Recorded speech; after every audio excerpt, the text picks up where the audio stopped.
almost done. This is Girl Ultra and this is my mind massage. Shh. I've never done a mind massage ASMR thing before, but today I'm gonna pull out some stuff from my bag. This is one of my favorite lip glosses. I really need some lip plumps sometimes, and I try to use it all the time so I can look like a 90s angel dream.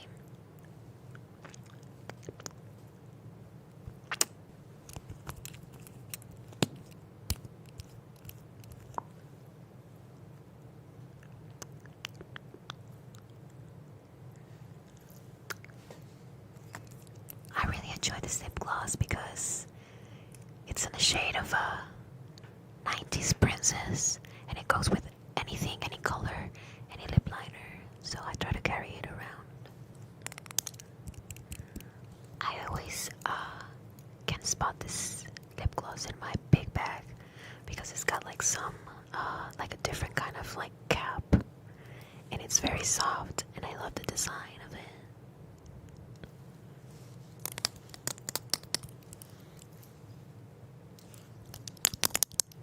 This is my favorite lighter. Randomly picked it up at Wisconsin's gas station, maybe. And I love it. It's got some dragons on it and some glitter, and surprisingly, it still works after 4 or 5 years.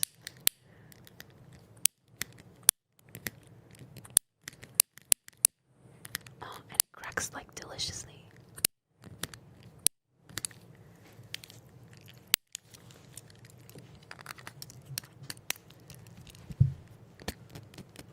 I really care about my keychains and my keys. I really like to pick up stuff from gas stations, you can tell. I have this Buc-ee's. Buc-ee's is my favorite place on earth. This Buc-ee's keychain, from the caster. And I got this Texas scorpion. I'm a Scorpio, so I don't know. It's got this crazy sunset sun in it, and I really like the touch of acrylic. And I got this Channel 66 that I used to have a program here, a TV show, and it's special to me.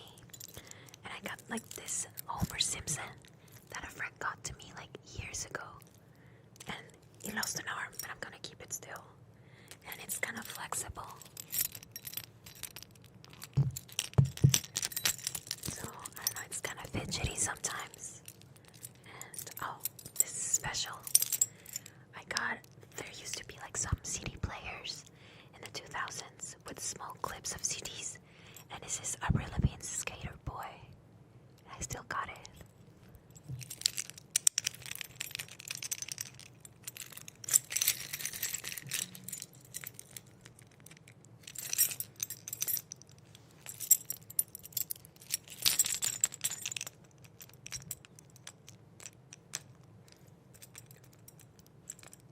Try to carry a random brush.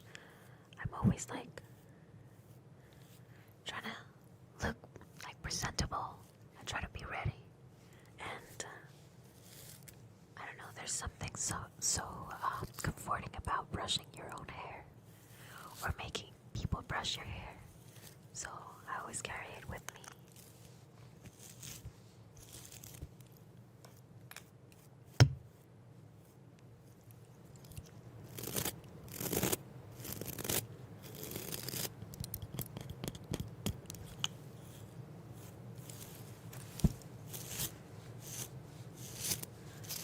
About to fall asleep. I hope you too.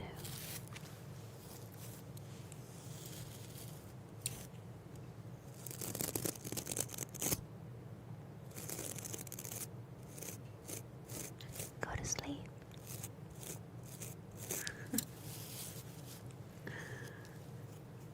I really enjoy Pocky cookies. I like the crunch. Let's try this this matcha flavor.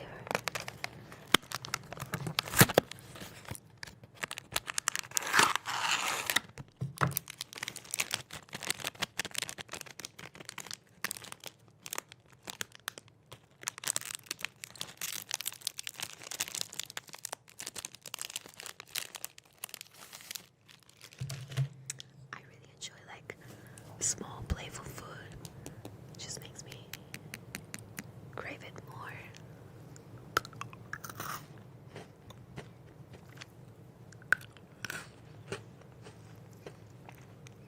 I like the matcha flavor. I try not to drink coffee and replace it with matcha instead, so it feels very familiar.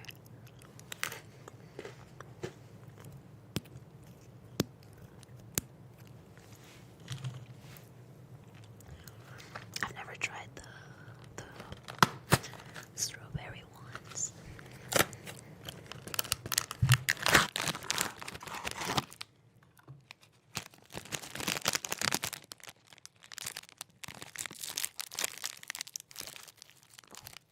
They smell a lot like strawberry.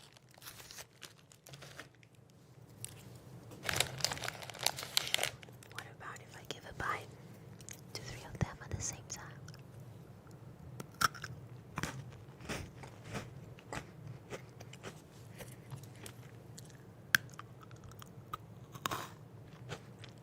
This is very relaxing.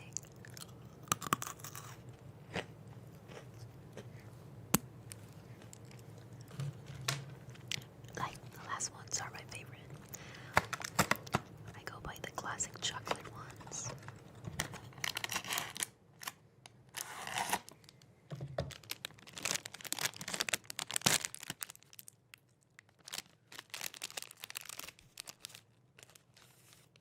I mean, look at them.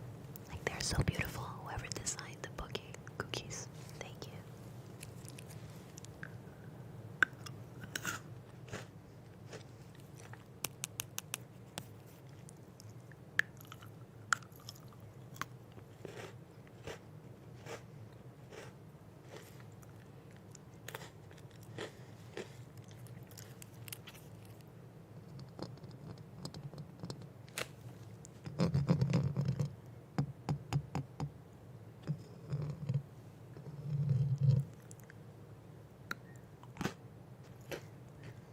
I got a bowl of green beans here.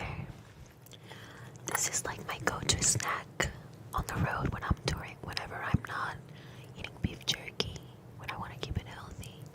So I like them like fresh, or even like pickled. Oh, I like a good crunch.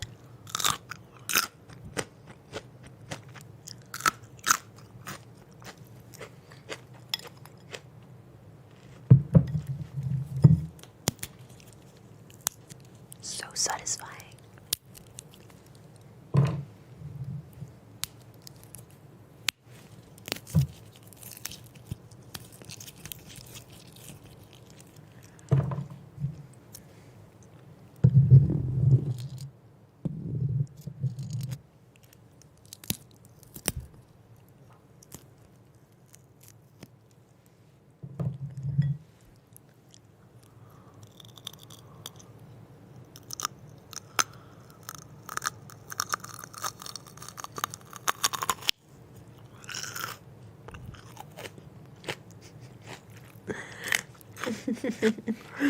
I really enjoy water, and I can really tell the difference between brands, which one is good and which one sucks.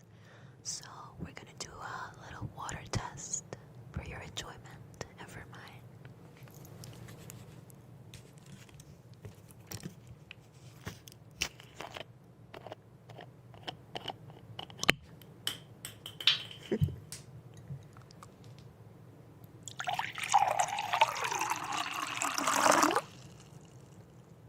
Okay, this is the first one. It says it comes from White Cedar Spring, Dallas.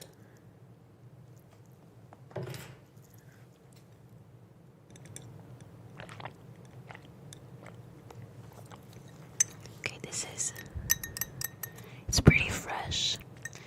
It feels like it comes from a very natural stream. I like it. I give it a 7.5.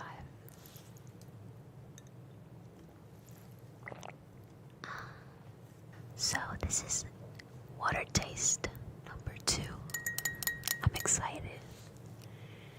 This is some kind of paper distilled water, whatever that means. And it's alkaline.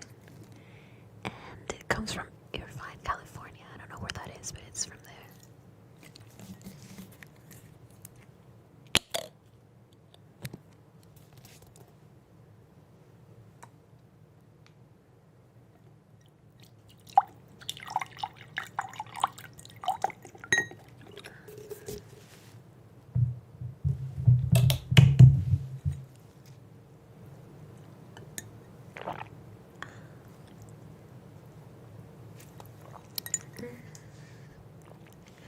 I feel a little bit more alkaline right now.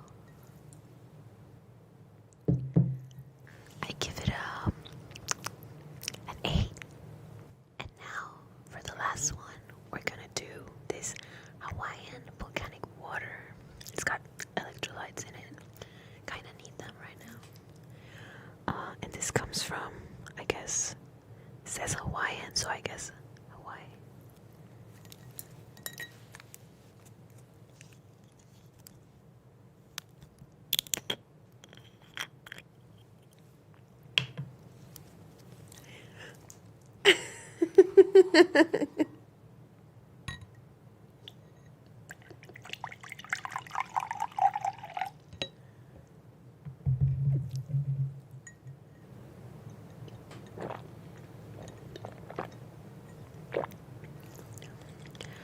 Oh, this is not that good, you know. I'm sorry. I'll give this like a 6. It tastes like when you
Hey everyone, today we're continuing our Don't Cancel Me conversation on sex and relationships.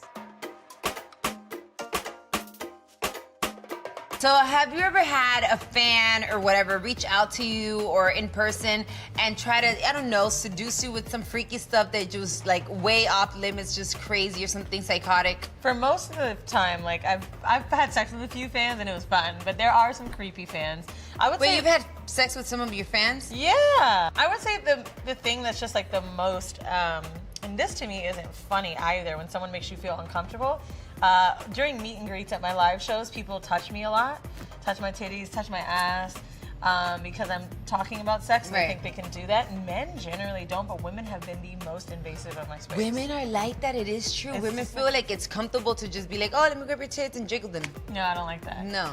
I think maybe some of the weirdest things fans have wrote me, I had a guy that wanted to wring out my panties because I made a joke about being sweaty after a spin class. And there's an audience for that too. Mm-hmm. Yeah. And when I say weird, I mean, for me. Yeah. What am I trying to think of in person? I don't know. I joke about feet stuff being weird. It's so common. It's like the easiest fetish. Have you ever sucked any toes? No, but I've had people suck my toes. I'm always like, You know what I like too, and I know this is way off topic, but I don't know if you got to hear that controversy that happened with Trick Daddy, where he exposed and he was open about the fact that, you know, everybody sees him like as hip hop, and you know what I'm saying, da da da da. And he was open about the fact that, you know what, I enjoy having my butthole, you know, finagled with or whatever, and everybody was so judgmental towards him, and I just felt like it's hard to find a man to be vulnerable and open and honest. Like, I thought it was great the fact that he opened that door for so many men that are seen as like rough, you know, to be honest, be like, okay, I'm into it too. So seeing Trick Daddy do that, I mean, for one, it's not just, obviously any man, like people get very like, oh my God, you do what with your butt? Like, but particularly with masculine figures, which would be, i.e., a rapper. Yeah. I mean, and it's embarrassing too when you watch that happen. When I did the Breakfast Club, we talked about pegging and things like that. Yeah. And all the comments were great, and except for the ones like, your man's gay. Right, because he just picked a woman to play with his butt. Do you know how many other men would be loving? And let me tell you something too. There's a lot of celebrities, artists, influencers that are into some, you know, freaky stuff themselves. Not judging, but oh my God, look, we gotta talk about stuff when the camera's off. I've heard that too about certain celebrities that have to like do these underground parties just so they can have sex with men because they can't be out because it'll hurt their career. Or maybe not just men, they just want to role play in certain outfits or do certain things, or, you know, and I think it's so unfair to them. It is. But we really will judge someone to the point that they can't perform their job. And this is why, or like, be themselves. DL culture, I've gotten a lot of arguments with about this because I understand DL culture. It's also a reason that, you know, a lot of sexually transmitted disease have gone around. However, it's not easy for black men to just be out. You know what I mean? Like, you can lose your reputation, your life, your job. So when we're all beat in our head about this and not being gay is not okay, now we're gonna shame them for being DL too. It's like, well, I can't be out about liking sex because it's just, it's so a judgmental society, period. That's just what it is. Now I feel like we're growing into this time where like OnlyFans is okay and it's cool to be a slut. So I feel like, who knows, 10 years from now, it'll be cool to suck dick when you got one. It's okay. It's being more accepted for women. Now, is it becoming more accepted for men? I mean, I really like that football player came out as gay. I thought that was great. I think that's a great step. He's not the only one. You're the only athlete that's gay. Who's the out athletes? Ice skaters? After that, you telling me nobody else? Right. Come on. Do you care the way that your parents or your family or your friends, you know, view your shows? Because I know that you have, you know, some real spicy topics on your show. Do you really care how they feel about it? Have you ever, like, you know, been like, okay, I'm not gonna say this because my mom's gonna watch, or this can be bad, or have you ever had those thoughts? I mean, I've had my mom on my show. I think with my dad, there were moments where I wondered if he really knew what I did, but now he's so proud of me. He's like, oh, my daughter's like Dr. Ruth. Like, he'll say things like that. And alternatively, my parents want me to win. So, I mean, I'm on there talking about blowjobs and cream pies and threesomes. I better be making hella money from this, right? Right. Like, I better be turning this into a business. Advertisement, speaking engagement, merchandising, which I do. Right. And I think that's really what has made them the most proud. I'm not just doing it in a frivolous way. Not that someone shouldn't do that, but I think that's really why my parents respect me for it. It's funny. my mom, as like open as she is, Right. the one thing she told me she was shocked about, there's a clip on the Horrible Decisions page where I said I masturbated on a plane on the way to LA. It was to film the Sex Cells promotional shoot. Okay. Whatever, I got horny. So I masturbated on this plane. It was a 6-hour flight, and my mom called me and she goes, I mean, really? And you guys got caught, and it's dirty on the plane? Where were you fit? And you told people? I was like, bro, you watch me and my throuple get up there talking about all this shit, like me and my And that's what shocked you the most? The airplane. But my mom has this weird hierarchy in her head of what's really bad. Like, I remember I was talking, doing an interview with someone else, and I was like, you know, I'm very unapologetic. I don't give a fuck what anybody thinks about me. And my mom goes, don't say fuck. I know. They still try to be open-minded, but deep down inside, they still feel a little bit kind of funny about it. How would you feel if your mom or your dad decided these days, like, you know what? We just want to do it on OnlyFans, and, you know, we just want to, you know what I'm saying? Yeah, my mom uses a cane, so I just could not imagine senior porn. There's an audience for everything. But I would feel embarrassed because I know people would want to see them. But what about if they're making $300,000 a month? I would feel embarrassed of like who would see it, just like a little bit of shame, but at the same time, like I've got to celebrate my parents doing something like that. Of course.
This year has been insanely transformative for me, and I have, for the first time, been given time by the universe to really think about me and who I am and what I want to say to the world. Hey, what's up? I'm Jauregui, and this is A Seat With Me, a Fuse. There's a million stories, honestly, that I could tell. Getting Gracie was a pretty monumental moment that I'll probably tell for the rest of my life. She's a huge part of my life. I love her so much. It's my dog, the little Frenchie. From 2018, I've pictured this moment in January where I was in Thailand and the girls and I discussed not moving forward as a group anymore. And I literally pictured a cage with a bird inside of it that was just, the door of the cage was just opened. And I'm the bird. It's really crazy because I started working when I was 16 in the group.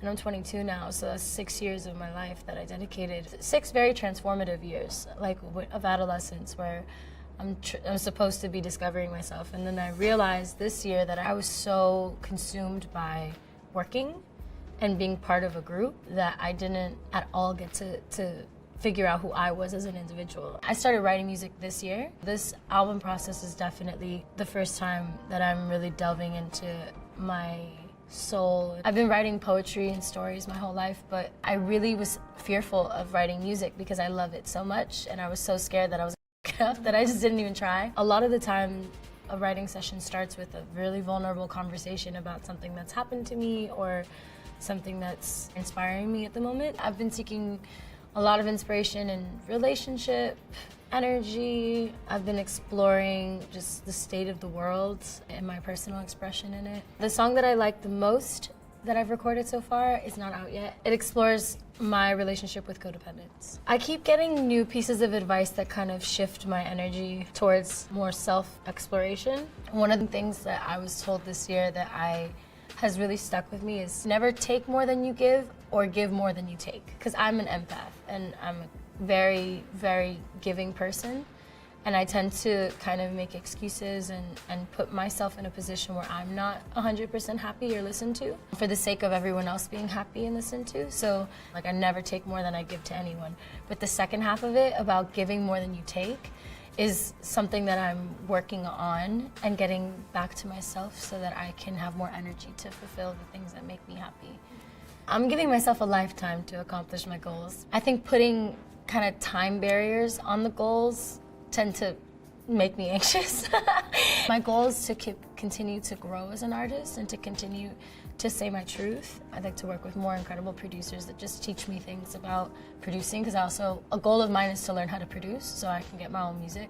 Because I hear so many sounds in my head, but I just need to actually focus in and teach myself how to work the programming. And I also want to learn how to play an instrument, like really know it, because I can dabble in the piano, but I really want to learn how to play the bass. I would love to have a seat with Beyonce or Pink and talk to them about their experiences in life, because they had similar situations to me, like started off in a group. I would just like to talk to them about what they felt, because they're also like women, dope women in the industry, which is another layer to the obstacles that we encounter. So I would love to talk to either one of them and just feed off of their strength and artistry. Let me know if you can get either one of them in a room. I'm definitely looking forward to releasing more music and hopefully getting to tour next year. Do some shows for the fans and get out and start connecting with people in my music. I'm most looking forward to that.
everybody. I'm Allie Brooke with Views. This is Mind Massage.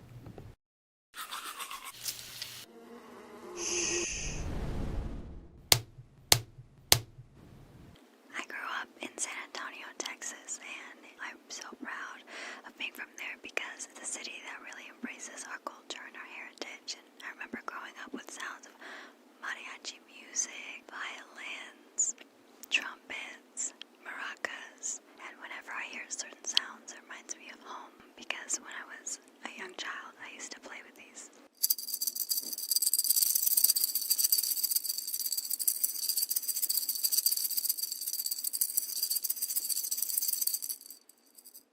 Making my music video for the first time as a solo artist has been so exhilarating for me, so liberating. Everything from the choreography, to the wardrobe changes, to the set changes, to the location design.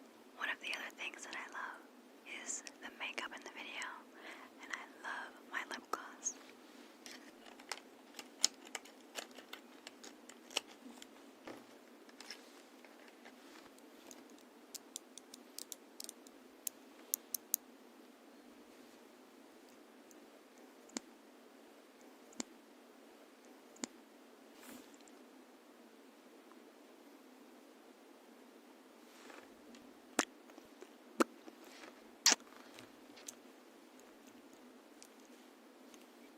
I'm so excited to have my first debut single out in the world. I worked so hard on it. It took months and months and months to finally find that record that I felt identified with me so strongly. Everything about the record just inspired me, and I knew that it was mine the moment I heard it. It's called Loki.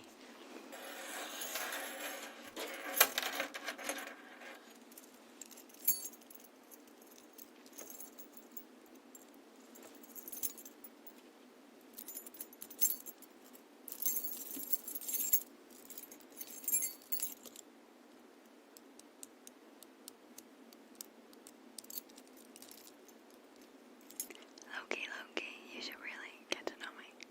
Being an artist, it's such a gift to be able to collaborate with so many different other artists, whether they're producers, writers, singers. It's amazing because our art is like colors. We each bring a different color to this world. Music makes the world vibrant, illuminating. It brings the world color.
My superhero crush? I'm really not into superheroes. I like the villains way more. Was this guy in the X-Men on the wheelchair? Professor X, he's hot. Hey, what's up? This is Girl Ultra and welcome to my episode of Crushing It. Well, my definition of a crush, it's pretty biological. Like when you feel like that sensation of wanting to like throw up, that for me is the first sign of a crush. My first real life crush was the one that I really consider a crush was when I was in junior high, and it was this guy called Sebastian. And the only reason I was crushing with him was because he was wearing a Bring Me the Horizon t-shirt, and that was the only reason I liked him. And we dated for a week, and it wasn't that good. My high school crush, I had plenty, but he was actually my boyfriend in high school. And I don't know, it was somebody that I shared music with and started making music with, and that was the reason he was my crush, yeah. My very first celebrity crush, it's kind of weird. It was this guy, I don't remember his real name, but it was Juni Cortez from Spy Kids.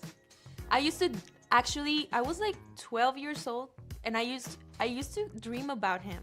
I had this very weird dream where we were in this all red mall, and I don't know why he was there with a plate of like rice, like walking around. I just remember that. But I was deeply in love with Juni Cortez, with the character, yeah. My current celebrity crush always have and always will be Adam Sandler, for many reasons. I love a man that can make me laugh and that looks good at his age, at every age. I just love Adam Sandler so much. The first time I saw him in a movie, yes, it was this movie with Drew Barrymore, and I was like, who is this sweet person? Oh my god. And then I don't know, like I really like his character in this movie called Funny People with Seth Rogen, and that's when I decided I would marry Adam Sandler. My musical artist crush is Bjork, like hands down. I feel it's like the narrative she has of feelings coming in and out of her life is pretty like pictorial. It's very visual, and I love all these paintings she creates for me as I'm like growing up. I rediscover her every single time, and I don't know, like she will always be my celebrity. Like, yeah, like my biggest crush. I don't think there's a guilty pleasure crush. Who would that be? That's a tough question. It is kind of weird because he kind of looks like my brother, but Christian Nodal. That's weird. My style crush. Ooh, there are many. I love PJ Harvey's style. I really like the simplicity of like tank tops and I don't know, like the blue eye makeup with the red lip. I would love to emulate that. Movie character crush. I really enjoy like that Seth Rogen character in Funny People. That's one of my favorite movies. I don't know why. It just resonated with me a lot. But yeah, that's one of my movie crushes. Oh, and it might be like Diego Luna in Y Tu Mamá También. My fictional character crush is Bart Simpson and Danny Phantom. I got a Bart Simpson tattoo here. I grew up like watching The Simpsons, and I really felt like I was a very stubborn kid as I grew up, and I feel very close to Bart Simpson. My superhero crush, I'm really not into superheroes. I like the villains way more. Was this guy in the X-Men on the wheelchair? Professor X, he's hot. Personality crush, it might be Thurston Moore. I really like it. I've seen him play live a couple of months ago, and he's cool as Food crush will always be like raw fish, like sashimi and all that stuff. I think the first time I had like raw fish and even like raw meat was through my dad. He always like cooks, and he introduces me to any kind of food since I was very little, so it was possibly like throughout my dad. I do have a guilty pleasure food crush. Ooh, you know what? I love White Castle.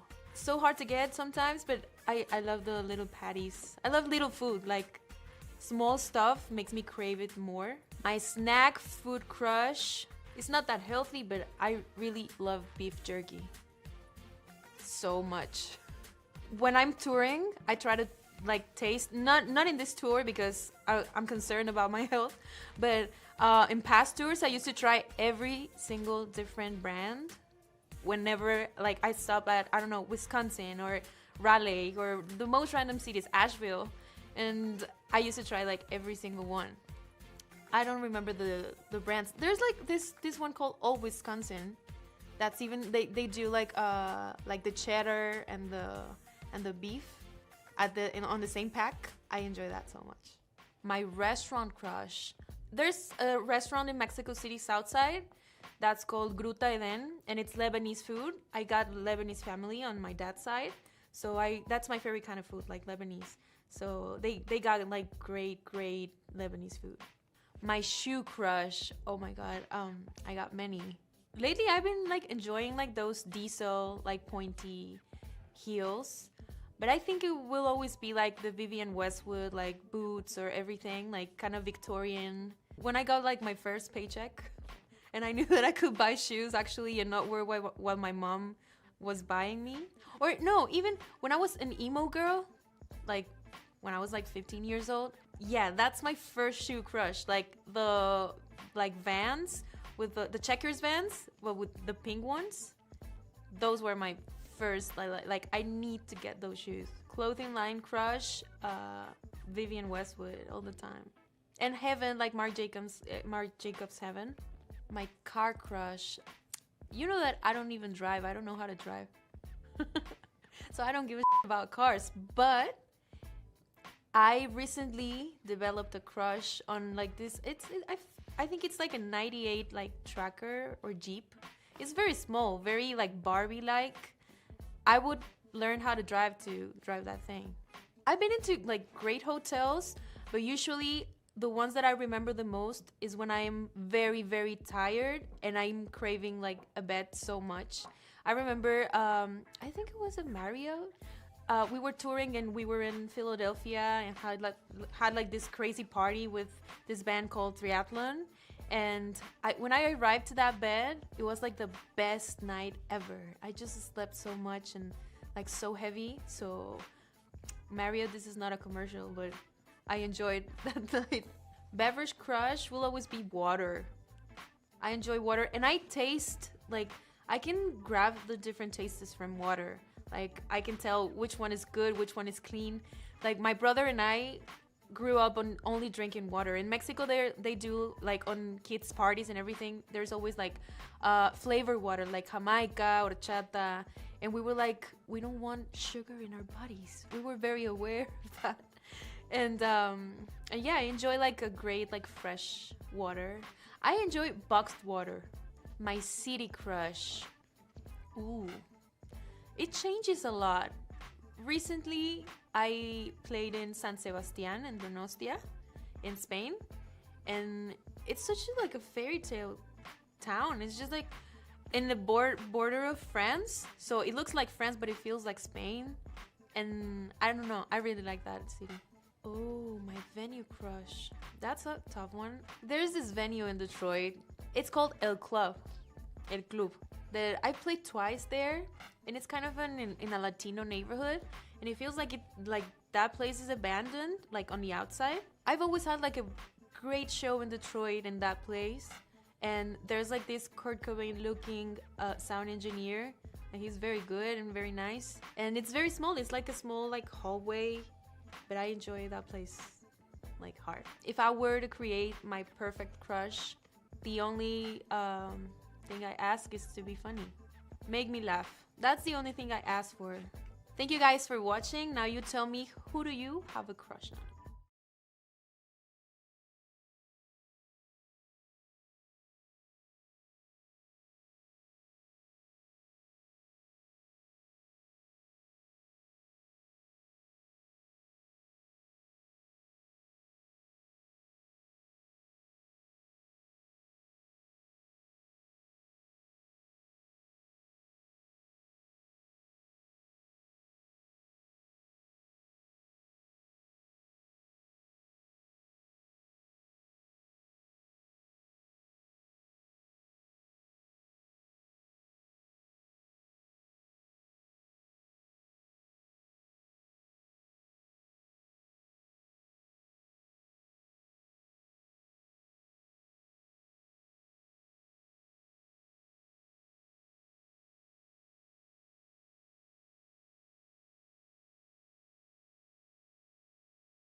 when you come to a country like the United States and seeing everything that's going on with immigration, with Trump, what does that make you feel? Anger, pissed.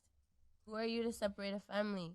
Who are you to, like, Dude said it's going to take years to put some of these families back together. Mm-hmm. That's insanity. Yeah, man. That's so sad. And So sad. I remember being at an airport, like, I don't know, man. You see people crying at airports, and now you don't know necessarily why. And I saw a family crying, and that hit me, man. It hit me. And it's just crazy, because, like, I don't know. Just imagine your family being alive, but they're gone. Yeah. They're gone.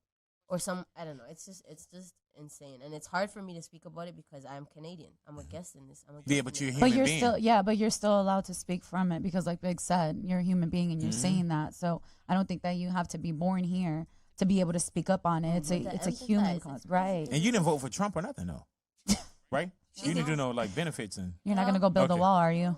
Right. Okay. I don't know.